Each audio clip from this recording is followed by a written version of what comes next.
Olá novamente, meus amores. Vamos aqui hoje para a nossa aula de português, onde estaremos revisando aí substantivo coletivo, que nós estudamos na aula passada, não foi? Sobre substantivos próprios, substantivos comuns e coletivos, e hoje aqui nós vamos revisar aqui os coletivos. E vamos também aprender sobre o substantivo simples e substantivo composto. Vamos lá. Olha só, eu vou estar fazendo aqui com vocês uma pequena arguição, tá bom? Vou fazer aí umas perguntinhas e vocês vão estar me respondendo daí. Ok, vamos começar. Essa pergunta aqui vai para Antônia Virgínia, hein? Qual é o substantivo coletivo que representa um grupo de ovelhas e carneiros? E Antônia? Muito bem. Eu vi você falando aí, rebanho, correto. Para você aí que lembrou, também é rebanho, hein? Não pode soprar não, tá? É quietinho. Quando chegar a sua vez, você vai responder. E se sua vez não chegar aqui nessa aula, não se preocupe, que na nossa aula presencial, quer dizer, presencial não, na nossa aula à distância, tá bom, meus amores? Pela videoconferência, eu vou estar chamando aí quem eu não chamei aqui, tá bom? Vamos lá, próxima pergunta. Qual é o coletivo de muitas estrelas? Em Danilo, qual é o coletivo de muitas estrelas? Você lembra? Vou dar aí, ó, um tempinho para você lembrar.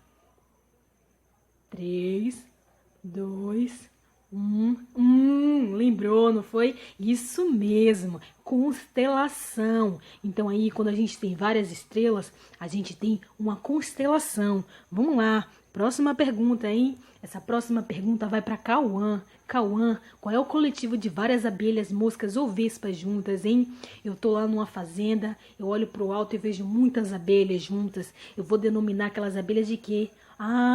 Isso mesmo, Cauã, muito bem. Enxame, tá bom, coleguinhas? Então aí o coletivo de abelhas, moscas ou vespas é enxame.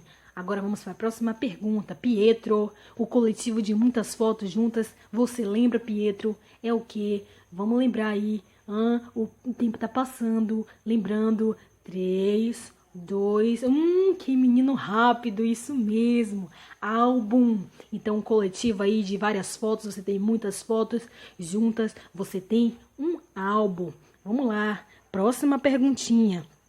Essa pergunta aqui vai para Isaac. Vamos lá, Isaac. Agora vamos lá. O coletivo de muitos peixes nadando juntos. Eu vou passear de barco, né? Aí eu olho para baixo e vejo vários peixes nadando em uma única direção com o mesmo sentido. Eu vou... isso mesmo. Nem deixou eu terminar de falar, hein? E nós vamos ter o quê? Um cardume de peixes. Olha só que lindo aqui nesse mar. Esses peixes. Vamos aprender aqui sobre os substantivos simples, que são substantivos formados por apenas uma palavra. Então, quando você quer falar o nome de alguma coisa e esse nome ele é formado por apenas uma palavra, nós dizemos então aí que vai ser um substantivo simples. Por exemplo, a palavra cadeira, não é isso? Estojo, roupa, maçã, sapato, suco, cabelo, braço, peixe. O que quer que seja, se for o nome de algum ser, vai ser denominado então substantivo. E se for formado por apenas uma palavra, não é uma sílaba, tá, pessoal? É uma palavra. Então eu vou dizer que vai ser um substantivo simples. Vamos agora para o substantivo composto. O que é substantivo composto? Já vai ser então o contrário do substantivo simples. O simples ele possui apenas uma palavra, já o composto ele é formado por duas palavras que se referem a apenas um ser. Então o nome de alguma coisa que possui duas palavras, vou dizer que é substantivo composto. Observe aqui embaixo esses substantivos compostos com o hífen, que é esse tracinho aí que nós já estudamos em sinais de pontuação, não foi? Sexta-feira, matéria-prima, arco-íris, couve-flor, guarda-chuva, bate-papo, quebra-cabeça, corre-corre, reco-reco, entre outras palavras. Não são apenas essas, tá, pessoal? No nosso vocabulário há muitas palavras com hífen que são denominados, então, substantivo composto, porque possui duas palavras. Aqui eu coloquei com hífen.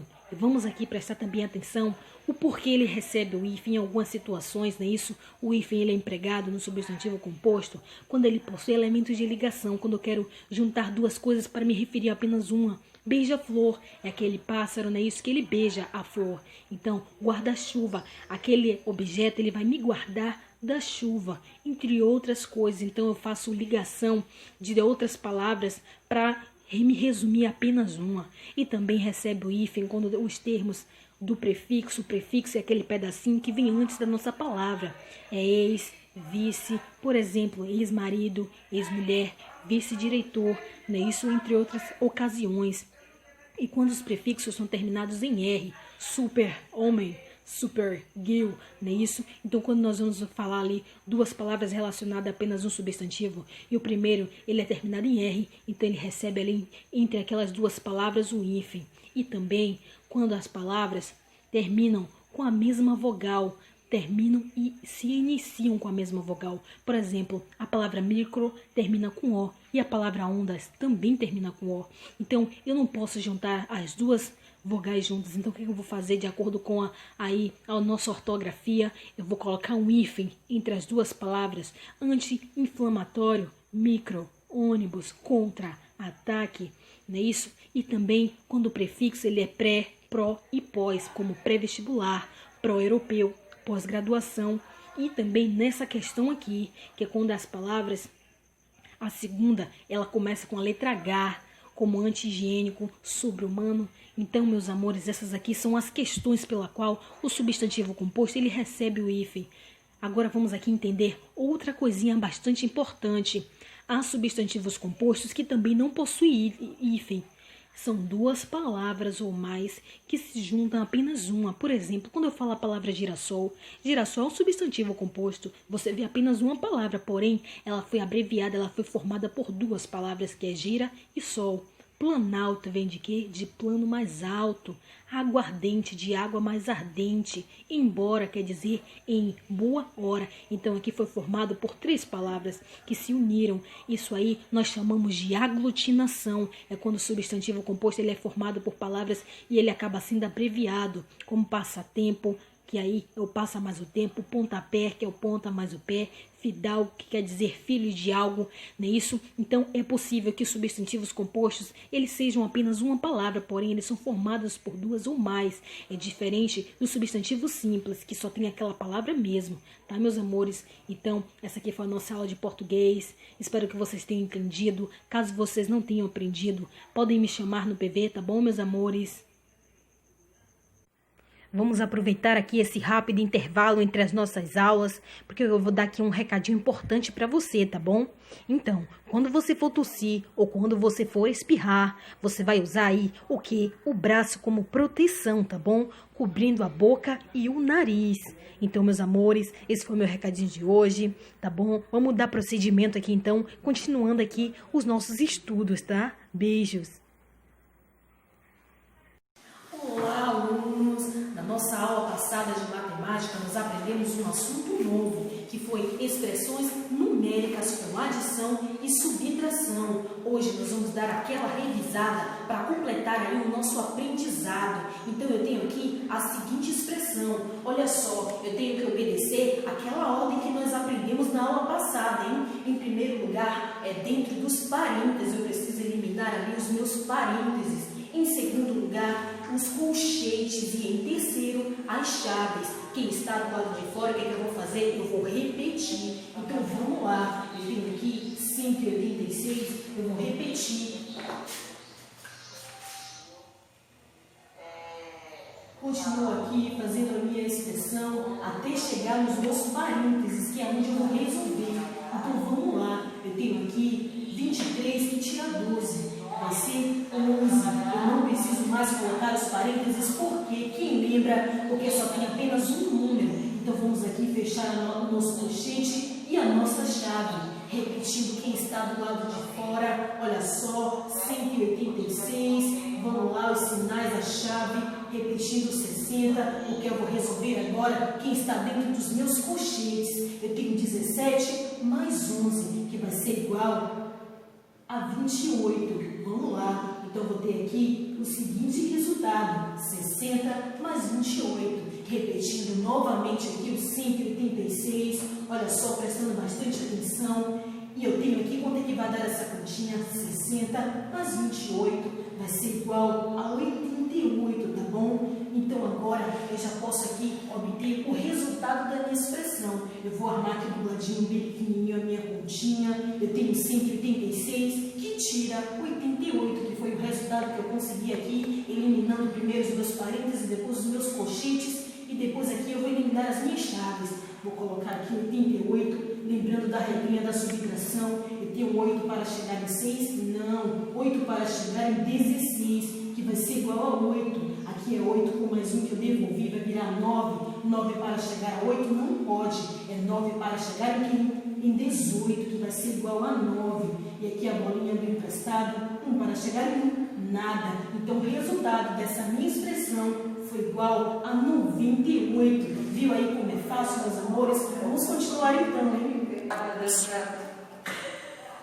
Então, continuando aqui, meus amores, nosso segundo exemplo. Vamos lá, repetindo quem está fora. Olha só, a nossa chave, 34, passou o colchete. Vamos lá, cheguei aqui nos parênteses. Eu tenho 65 para chegar a 72. Vamos fazer aqui ligeirinho a nossa continha. Olha só, eu tenho 5 para chegar em 12, que vai ser igual a 7. Devolvi. Olha só, 7 para chegar em 7, nada. Então eu posso dizer que 72 que tira 65 é igual a 7. Fechei aqui, ó. Vamos lá, continuei o 14, fechei o colchete, chave, e quem está do lado de fora, eu vou repetir. 58, coloquei aqui a minha chave, 34, cheguei aqui no colchete. Eu vou repetir, porque o resultado aqui vão ter dois números, eu não vou ter apenas um número. Então vamos lá, eu tenho 18 mais 7, que vai ser igual a 25. Repetir aqui o 14,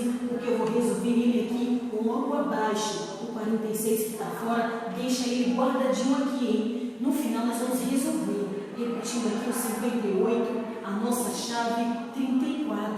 Cheguei aqui agora para resolver o meu colchete. Eu tenho 25, que tira 14, que vai ser igual a 11. Fechei aqui a minha chave e o meu 46 eu repeti. Então aqui 58, mas vamos eliminar agora essa chave, hein? 34 que tira 11, quanto é que vai ser? 23. E repito aqui o meu 46. Eu tenho 58 mais 23. Vamos colocar aqui a nossa continha rapidinho. Olha só, 8 mais 3, 11, subiu 1. 6 com mais 2, 8. Então aqui vai ser igual a 81. 81 que tira 46. Vamos lá, nossa continha rapidinha. Olha só, 6 para chegar em 11 vai ser igual a 5. E 5 para chegar em 8 vai ser igual a 3. Então o resultado dessa expressão numérica foi igual a 35, meus amores. Entenderam? Vamos aqui então para o nosso terceiro exemplo, hein? Repetindo 73, para ficar aí na mente de vocês, hein? Coloquei aqui o 11, vou eliminar primeiro os meus parênteses. 26 que tira 13 vai ser igual a 13. Olha só, mais 40. Fechei aqui o meu colchete e a minha chave, prestando sempre atenção na posição aí dos símbolos, hein? Repetindo 73 que está do lado de fora. Vou eliminar agora esse colchete aqui. Quanto é 13 mais 40? Vai ser igual a 53. Vamos lá, fechei a minha chave e repeti o 100 que está do lado de fora. Ele não está dentro, hein? Repetindo aqui o 73. Olha só como é simples. Então eu tenho 11 mais 53 e vai ser igual a 64 mais 100. Então 73 que tiver 64. Vamos lá, ligeirinho aqui, rapidinho. Olha só, 4 para chegar em 13 vai ser igual a 9. 7 para 7, nada. Então vou botar aqui 9. 9 mais 100. Qual é o resultado de cabeça? Eu já sei, que vai ser 109. Acabou aqui, então, a nossa expressão, meus amores. Beijão. Vou aproveitar aqui esse rápido intervalo, então, para dar mais um recadinho a vocês, dessas dicas que eu sei que vocês gostam, que eu trago aqui, de proteção contra o coronavírus, tá? Quais são os grupos de risco, que as pessoas sempre falam grupo de risco? Pois é, são as crianças, os idosos e doentes crônicos, aquelas pessoas também que têm imunidade reduzida. Então, fiquem atentos, meus amores, a essas pessoas. Caso você se enquadre em um desses grupos, por favor, tenha redobrada aí a proteção, tá bom? Vamos dar uma continuidade aqui então para a nossa próxima aula. Beijão! Olá, meus amores! Hoje na nossa aula de história tá interessante, hein? Um assunto que interessa a todo mundo, que é a formação do nosso povo brasileiro. Vamos lá, você sabe? Se você não sabe, vamos aprender aqui agora, que interessante. O povo brasileiro, que somos nós, é resultado da miscigenação de vários povos, não é isso? E tem 3 etnias aí que nós dizemos que são a base do nosso povo, que são os indígenas, os portugueses e os africanos. Eles não são os únicos, tá? Outras etnias também contribuíram para a nossa formação, mas dizemos que eles são a base porque foram as primeiras etnias. Nisso, no entanto, há vários imigrantes europeus e asiáticos que vieram para o Brasil, especialmente lá a partir do século XIX, que também eles contribuíram aí para formar o nosso povo. Vamos lá conhecer um pouquinho aí sobre as etnias. Os indígenas, eles foram a primeira etnia, eram eles que moravam aqui no nosso território. Os indígenas, eles ocupavam toda a superfície do nosso país, especialmente o litoral, aquelas regiões ali perto da praia. Várias tribos indígenas, cada uma com a sua língua e costumes. Eles não viviam em apenas um lugar, eles viviam separados no nosso país, em tribos. E a tribo mais numerosa era dos tupis-guaranis. E foram esses tupis-guaranis que tiveram contato com os portugueses quando eles pisaram aqui, em 1500, que nós já estudamos. Não foi isso? Já os portugueses, olha só, o primeiro grupo europeu a aportar aqui no Brasil foram os portugueses. Além dos indígenas que eram nativos, que já moravam aqui, vieram também esses portugueses nas caravanas, nas grandes navegações. Os portugueses, eles realizaram as viagens marítimas com vários objetivos. Na verdade, como nós já aprendemos, eles não queriam vir para o Brasil, eles queriam ir para as Índias, né? Isso em busca das especiárias. Mas eles também tinham outros objetivos quando eles saíram nas grandes navegações. Metais preciosos, queriam mais terras, é isso? Expandir ali a sua religião, entre outras coisas. E também tiveram os africanos, além dos indígenas, os portugueses que vieram aqui para o Brasil em 1500, vieram também os africanos, que foram trazidos aqui como escravos pelos portugueses. É difícil a gente imaginar que a formação do nosso povo brasileiro envolve exploração humana, não é isso? De outras pessoas. No entanto, o que aconteceu? Tanto os portugueses como os africanos, eles trouxeram o idioma, trouxeram a sua fé, suas habilidades, seus costumes e tradições juntos com eles. Dessa maneira, este saber de todos os povos foi se disseminando, tanto nas fazendas onde eles trabalhavam, como nos quilombos, que eram espaços de liberdade. Então misturaram ali a cultura indígena, misturou também a cultura dos portugueses e acabou também misturando a dos africanos. Foram as 3 primeiras etnias aí que formaram a base do nosso povo. Então, isso aí também contribuiu para a miscigenação. Olha só, eu falei também que não são apenas essas 3 etnias, que são também outras etnias que durante o século XIX, após a vinda da corte portuguesa, os portos brasileiros eles foram abertos para várias pessoas de várias nacionalidades que quisessem vir aqui para o nosso país em busca de uma vida melhor ou até em busca de trabalho, não é isso? Dessa maneira, o que aconteceu como consequência? Vieram muitos italianos, vieram alemães, suíços, poloneses, espanhóis e árabes, entre outros povos aqui para o Brasil. E aí essa coisa que os portugueses e os africanos, eles trouxeram com eles também a sua cultura. Então acabou misturando ainda mais aqui esse povo, não é isso? E no começo do século XX, muitos imigrantes japoneses, eles vieram também para o nosso país. Como consequência, o Brasil, olha só que interessante, o Brasil ele tem a maior população de descendentes de japoneses no mundo. Então, não são japoneses nascidos lá no Japão, japoneses nascidos aqui no Brasil. Que interessante. Eu falei anteriormente para vocês sobre a miscigenação. A miscigenação é a mistura ali de várias etnias e nós podemos classificar como a união entre diferentes biotipos humanos que acabou gerando indivíduos que não eram completamente indígenas, brancos ou negros. Não é isso? Que filhos de português, não é isso? Os portugueses que nós chamamos de brancos geralmente eram brancos. O filho dos africanos que eram negros geralmente eram negros. E os filhos dos indígenas geralmente eram indígenas. Porém, com a mistura dos povos acabou aí gerando outras raças, aspectos genéticos, como a ciência ela chama. E esse fenômeno ele foi chamado de miscigenação ou mestiçagem. e está muito presente na sociedade brasileira. Até hoje nós vemos muito isso, né? Isso, os novos tons de pele, então foram chamados aí por nomes específicos. Prestem atenção, tá, pessoal? A mistura do branco com o indígena formou então o mameluco ou caboclo. O branco com o negro nós chamamos de mulato. Então uma pessoa que é filho de uma pessoa branca e um filho de uma pessoa negra, ela vai ser chamada de mulata. E o negro com o indígena se chama cafuzo, meus amores. Então espero que vocês tenham entendido direitinho a nossa aula de história, tá bom? Então aqui vamos para o nosso diário de hoje, livro de matemática, tá? Para vocês aí estarem pondo em prática o que vocês aprenderam.